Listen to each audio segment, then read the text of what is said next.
এটি খাগড়াছড়ির মহালছড়ির সাথে মুবাছড়ি এলাকার সংযোগ সেতু। নির্মাণ হয়েছে ৩ যুগ আগে।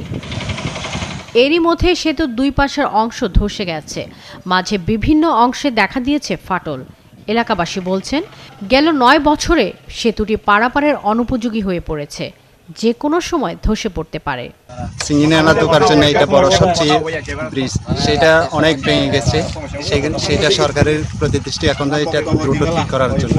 ব্রিজ ভেঙে গেছে, মেরামত করতেছে না, যাতায়াতের সমস্যা হইতেছে আমাদের। এই ব্রিজটা আগে থেকে জনাকীর্ণ অবস্থা ছিল এবং মাঝখানে জোড়াতালি দিয়ে কোনো রকম মানুষ যাতায়াত করতেছিল, কিন্তু এই অংশটা ভেঙে যাওয়ার পর বিশেষ করে মালামাল পরিবহনের ব্যাপক ব্যাঘাত ঘটতেছে। এই সড়ক দিয়ে এলাকার উৎপাদিত ফসল বাজারে আনা নেওয়া করা হয়।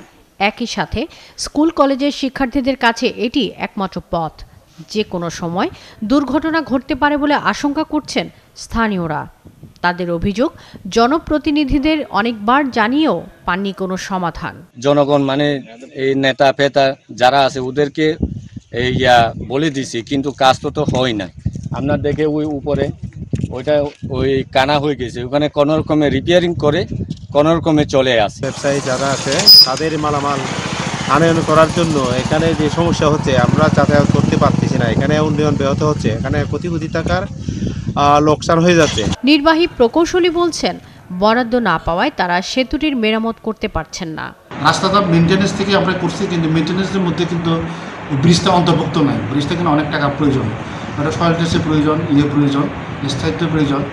এই জন্য আমরা সয়েল টেস্ট করে করে বিভিন্ন পাঠাইছিলাম, বিভিন্ন প্রকল্পে পাঠাইছি, কিন্তু কোনো জায়গা থেকে এখনও হয় না। আমরা সয়েল টেস্ট করে বর্তমানে নতুন একটা প্রজেক্ট আছে RIDP, ওখানে পাঠাইছি। এখানে অনুমোদন হয়ে গেলে, ডিজাইন হয়ে গেলে আমরা এটা বাস্তবায়ন করা সম্ভব হবে। আশেপাশে ৩০টি গ্রামের ২০,০০০-এরও বেশি মানুষ এই পথ দিয়ে চলাচল করে। শাকিলা শম্পা, ৭১।